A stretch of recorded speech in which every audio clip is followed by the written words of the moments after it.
Virus jinak dan virus ganas adalah bahasan yang menutup topik pembelajaran kita di video sebelumnya.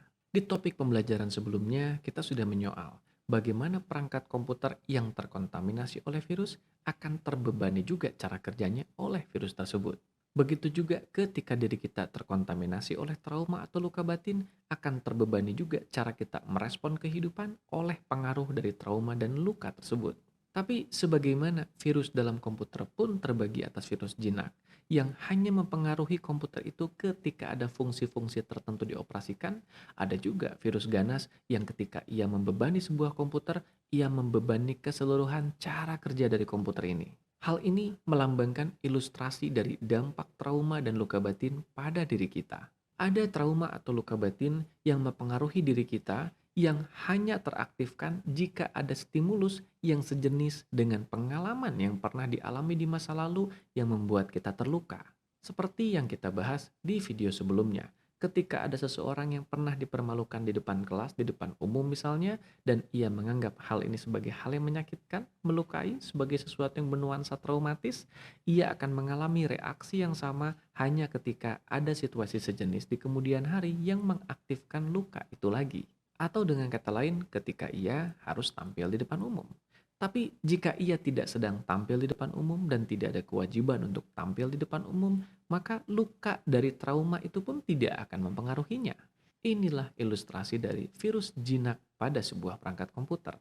Ia mempengaruhi cara kerja komputer ini hanya ketika ada fungsi tertentu yang dioperasikan. Kita menyebutnya sebagai trauma spesifik, di mana trauma ini hanya teraktifkan, hanya mempengaruhi respon seseorang ketika ada peristiwa yang sejenis dengan yang pernah melukai seseorang di masa lalunya. Tapi ada juga beberapa jenis trauma atau luka batin tertentu yang bisa menyebabkan disorientasi ruang dan waktu dalam diri seseorang. Ini yang kemudian kita kategorikan sebagai virus ganas. Virus ganas atau trauma yang sampai menyebabkan disorientasi ruang dan waktu biasanya terjadi karena seseorang mengalami peristiwa traumatis dalam waktu yang berkepanjangan dan intens. Intensnya trauma yang dialami secara berkepanjangan ini bukan hanya mempengaruhi orang ini secara mental, tapi juga secara fisik. Sistem syarafnya berada dalam kondisi yang selalu siaga karena bahaya bisa terjadi kapanpun. Hal ini yang seringkali dialami oleh mereka yang pernah mengalami nuansa peperangan misalnya, di mana dalam nuansa peperangan itu mereka harus selalu waspada setiap waktu. Sistem tubuh mereka tidak mengizinkan mereka untuk bisa beristirahat dengan tenang karena maut bisa menyergap kapanpun. Atau bisa juga dialami oleh mereka yang pernah mengalami kejadian lain yang bernuansa traumatis intens, misalnya saja karena hidup di bawah ancaman kekerasan, di mana mereka harus selalu siaga sepanjang waktu karena mereka bisa mengalami kekerasan atau siksaan kapanpun. Yang membuat lagi-lagi sistem tubuh mereka harus selalu siaga karena bahaya bisa datang kapanpun juga. Sedemikian berkepanjangannya situasi traumatis ini sampai trauma yang tercipta dari peristiwa ini membajak sistem kendali diri kita. Hal ini yang kemudian sering dialami oleh mereka yang terkena gejala PTSD atau Post Traumatic Stress Disorder atau gangguan stres pasca trauma.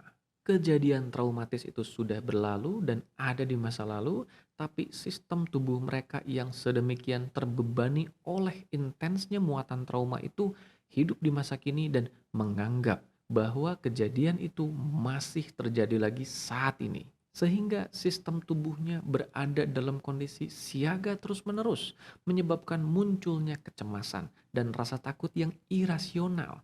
Karena bagi OS orang ini, hal yang sama, hal yang melukai di masa lalunya, sedang terjadi kembali saat ini. Ini yang kemudian kita sebut sebagai trauma yang menyebabkan seseorang mengalami disorientasi ruang dan waktu. Tubuhnya hidup di masa kini, tapi OS-nya terperangkap di masa lalu di peristiwa yang sedemikian traumatis baginya. Hal ini yang kemudian juga sering dialami oleh mereka yang secara konstan mengalami kecemasan atau ketakutan yang sulit sekali untuk diredakan. Seolah-olah sepanjang waktu kecemasan atau ketakutan itu ada terus membayangi hidup mereka. Lagi-lagi terjadi fenomena hilang kendali dan perasaan berkonflik di sini. Mereka kehilangan kendali atas dirinya. Mereka tidak bisa mengendalikan rasa takut yang irasional dalam dirinya. Mereka juga mengalami perasaan berkonflik karena menurut akal, menurut logika mereka, tidak ada hal yang seharusnya ditakutkan secara berlebih. Tapi dorongan rasa takut itu sedemikian intens dan tidak bisa mereka kendalikan. Hal ini karena disorientasi ruang dan waktu yang dialami oleh OS kita mengakibatkan kita sudah tidak mengenal lagi realitas saat ini. Meskipun logika dan akal kita tahu kita hidup di saat ini, OS kita tidak tahu hal itu. Ia menganggap ancaman masa lalu yang sedemikian traumatis dan intens itu sedang terjadi kembali saat ini, sehingga ia tidak mengizinkan sistem tubuh kita untuk rileks. Karena bahaya bisa terjadi kapanpun. Itulah logika pemrograman yang dijalankan oleh OS kita yang terkontaminasi oleh trauma yang menyebabkan disorientasi ruang dan waktu. Karena keberadaan dari trauma atau luka batin ini mengakibatkan munculnya fenomena kehilangan kendali dan perasaan berkonflik, maka tentu akan baik adanya kalau kita juga memahami ada fenomena konflik internal apa saja yang bisa seseorang alami di masa kini sebagai akibat dari luka batin dan trauma yang tidak terselesaikan dalam dirinya. Hal ini yang akan mewarnai topik pembelajaran kita di video berikutnya.